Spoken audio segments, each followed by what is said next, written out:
Dal prossimo 2 gennaio partiranno in Sicilia i saldi invernali che si concluderanno il 15 marzo. Anticipato di qualche giorno l'avvio dei saldi a livello nazionale, dove gli sconti scatteranno invece dal prossimo 5 gennaio.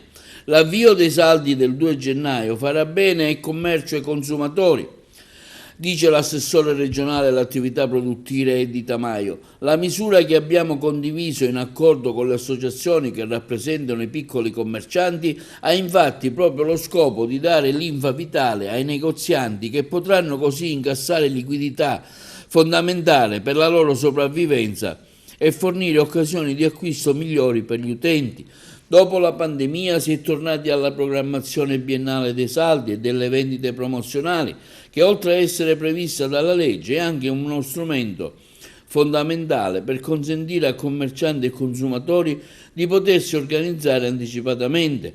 La programmazione regionale 2022-2023, fissata con decreto lo scorso aprile dall'assessorato alle attività produttive, prevede infatti la vendita di fine stagione invernale appunto dal 2 gennaio fino al 15 marzo 2023, mentre quella estiva dal 1 luglio al 15 settembre 2023.